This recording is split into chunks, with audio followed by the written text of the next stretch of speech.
Welcome back to the channel, everyone. It is Nick. Hope you're all having a great Sunday afternoon. Just wanted to pop in here and give some quick technical analysis on ticker symbol AMC and kind of my thought process with last week's close, some potential scenarios, and what to expect for the week. As always, not a licensed financial advisor. Just hold my Series 763 and my SIE. So take what I say with a grain of salt. At the end of the day, it always is a educated opinion.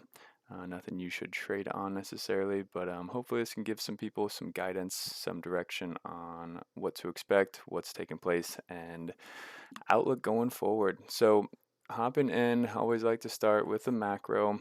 This will be short video. That's kind of my coin phrase here.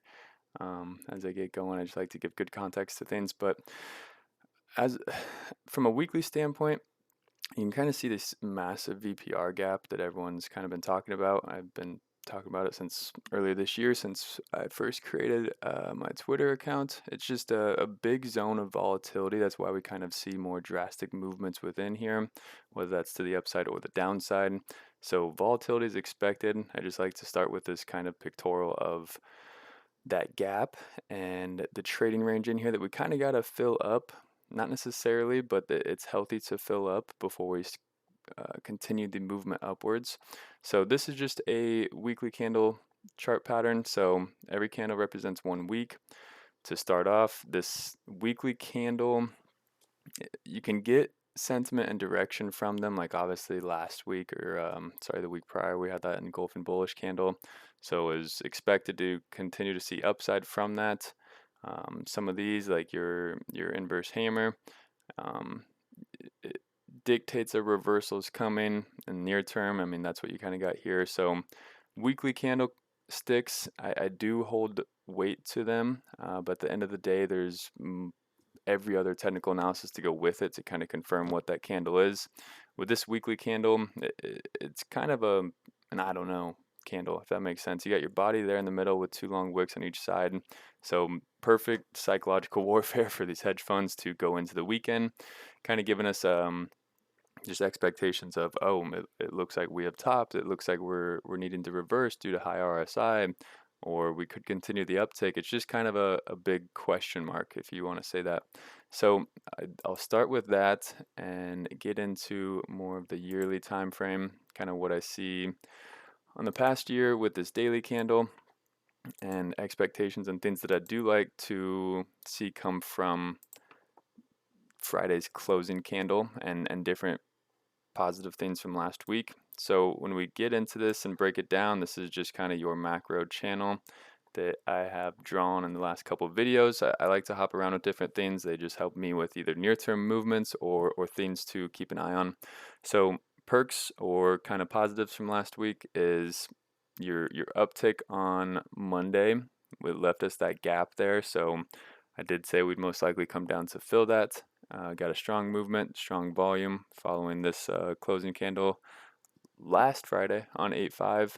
And then after this movement with the come down here, I always talk about trading ranges where we break through them. This one we broke through all 3 of them after Friday. Came to the top, tested this previous supply zone that I want to turn to a demand zone. I've been stressing this a lot lately. Came back down off of it, and then we did come down and retest that 200 SMA. So the key thing that I always mention as well with breaking zones is you usually always come back to back test your breakout to confirm the demand and kind of match the price of the security. With AMC, it's obviously super manipulated, so you got to kind of take that into account as well. But we got the back test here on a 10 straight down to the 200 SMA with a long wick back up and a strong close. I really like this retest of the 200 SMA. It just was a straight wick down to kind of test that demand. Within here, hit the bottom of the demand zone as well, and the 200 SMA got a strong bounce off. So we kind of came up through, back tested all the way down to our breakout of this trend line, and then 200 SMA, and then we came back up and retested. And what I like about this movement to close the week is once we broke this center trend line, we went straight up and tested the previous or the top of this trend line here, just some zones that we've been struggling to break out of, but once we get above them, that's when we get our most volatile movements. So we tested this green trend line, came back down and retested this white midline. This midline here is really what I'm wanting to hold to see continuation to the upside, and I'll get into this here a little bit more on the micro side of things, well, the 4-hour, so you can kind of see it a little bit better and show you some comparisons that I see. But I do like the fact that we came back and retested this, and then we got the movement up here. So we actually opened up and then came back down, and we couldn't really get much more movement once they kind of slipped us off that 26 mark up here.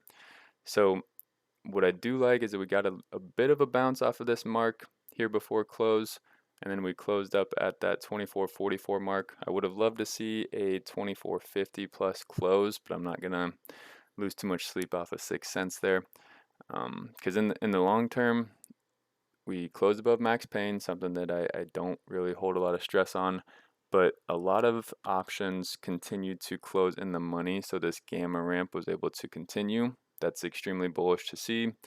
We retested all of our breakout points, which is extremely great. And then if you see this 200 SMA and your standard deviation line, we haven't broke above the 200 SMA on the standard deviation line on the daily. Gosh, probably, I think it was June, if I am repeating myself correctly. Actually, it was back in January when we kind of got this crossover here. It didn't occur until basically the day of the squeeze. So I'm not saying we're squeezing on Monday, like there's always different parts that go within to kind of tie them together. But I love the fact that the standard deviation line is we're well above the 50 EMA. So if you do just zoom in back over here real quick, we got the cross of the 50 here, and then 2 days later, after this close, we got the cross of the 200 SMA, and that's when we got the strong upside movement.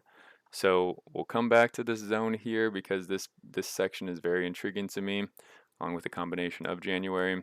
But just to kind of give you more of that perspective here, I'm going to come over to our current setting. Let's see here. Oops. All right, thinkorswim. I will most likely be transferring to trading zone or trading view here soon as well. Just it's a little bit cleaner, easier to see in regards to like OBV or different things that you're tracking. So just know that's coming. For now, I'm still using thinkorswim.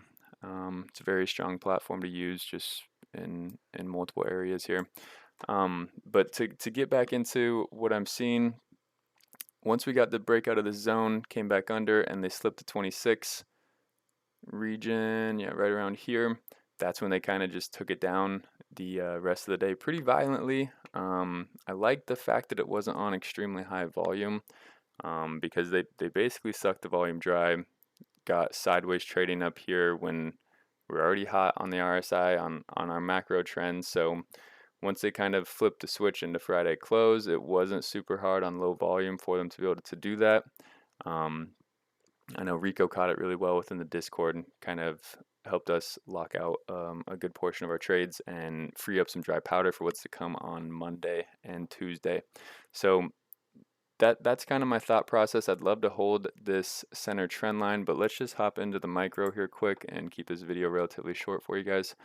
A couple things I am looking at in regards to this, and I'll try and zoom in here for people on their mobile. We'll just take VPR off real quick. We'll leave it there.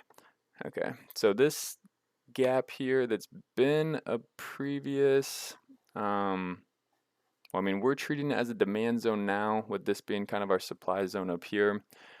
I want to kind of highlight this gap here, and I'll pop back over. Sorry, I'm kind of going back and forth here, but I want to highlight this because on the bearish standpoint, this kind of demand zone is something that could potentially act as a magnet in the near term, just because it's a lower VPR range, and it's something that the short sellers are going to want to do for that psychological side of things. So I don't want to discredit this yet. I'm not bearish on the week by any means, but I do want to just kind of highlight this before we get into the 4-hour 180 days. So when we pop in here, I'll take off VPR just so that you can kind of get a better image of this here on some possibilities. There we go, perfect. And then I will show you that 3-day crossover as well, because I know people are excited about that one. So getting into this, a couple scenarios heading into the week. This is just from a previous video, kind of where I expected a potential pullback at the time, or if we didn't pull back, we're going to come up and test these lines. So good to see here. Couple scenarios. So I mentioned I'd like to stay above this midline to hold kind of our bullish sentiment heading into the week. There's a lot of different things going on here. Once we slip underneath it, I don't think we'll ever be back down in this range again. But once we kind of slip down beneath this midline, it does give the short sellers a bit of an edge, if you want to say. But in regards to our current setting and where we're at, honestly, a cool off is not the worst case scenario for us. I do like the fact that we got this nice downtrend on the RSI. We kind of need some of that movement to see continuation to the upside. It's kind of what we got here, where we came down and retested that 200 SMA on the daily, and then came back up to this zone as well. But if you notice here, we got a nice cup, if you want to say this is your handle, and then the outbreak. There's a few things that I want to point out here. So usually anytime we kind of fall below the standard deviation line, if we have volume, I'm not overly concerned. But if we do fall below that, it's just a near-term kind of shows the bulls aren't fully in the driver's seat here. So like when they got that breakdown here, I think this was just a demand test and then pop back up above here. We did slip the 4-hour standard deviation line on the 180-day on Friday. So again, that's just a near-term possibility that there is some potential downside being forecasted. So in the morning on Monday, I wouldn't be surprised if they do try to slip out this midline here. A lot of people think we need to go down to the 21 region or even down to the 20 region and retest that 200 SMA. I think if we do break down that, it's not going to be near as dramatic as that. Couple reasons here and just comparisons for that. One, we usually test, we already back tested our breakout, so whatever this exaggeration is going to be, it's going to be mainly psychological. So I personally think that if we do retrace and slip out this 2380-ish zone, if we do slip that out in the pre-market or early in the trading day, we're most likely coming down to retest this 2205. I think that's about the lowest that we need to go. And reason for that is I was looking at a couple different things here. So here on the right side is your current chart, and the left side, everyone knows this one. This is from pre-June run. So I've been saying a lot recently. I know I've had comparisons to March as well. I'm not saying anything's one for one, but from the beginning I've been saying it's a comparison or kind of a blend of both June and January. So this is more so off of the June run. There is similarities from January as well, but in regards to length of the video, I want to keep this relatively short. So a couple scenarios here. We got different kind of fundamental things taking place. We had earnings, we had the APE announcement. So it's never going to be one for one on schematic similarities, but there is still similarities that I want to highlight here for potential movement, if you want to say.